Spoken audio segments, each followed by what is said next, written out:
कैसे हैं आप? उम्मीद है आप सेहतमंद होंगे।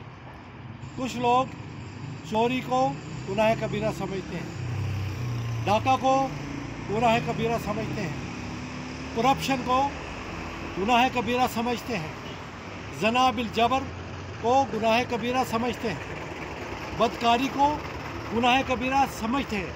मगर व्यूअर याद रखो कि सबसे बड़ा गुनाह, इन सब कबीरा गुनाहों से सबसे बड़ा गुनाह वो है जो कुरान को समझ कर नहीं पढ़ता।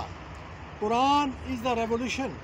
कुरान मुकम्मल ज़ाब्ता हयात है जो अल्लाह की तरफ से नाज़िल किया गया है तमाम कायनात के लिए, तमाम मुआशरे की इस्लाह के लिए, आपकी मईशत के लिए और आपके निज़ाम के लिए।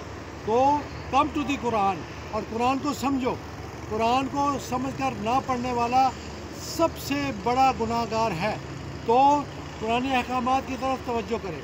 अगर कुरानी अहकामात को आप तर्जुमे के साथ कुरानी अहकामात को पढ़ेंगे तो उसमें आपको क्लियर सकाफत पर कंट्रोल कैसे करना है, मुआशरे की बेहयाई पर कंट्रोल कैसे करना है, चोरी और करप्शन पर कंट्रोल कैसे करना है, वो वहाँ पर ये क्लियर कट लिखा हुआ है कि मुजरम को जुर्म साबित होने पर वो सज़ा दी जाए जो कुरान में दर्ज है।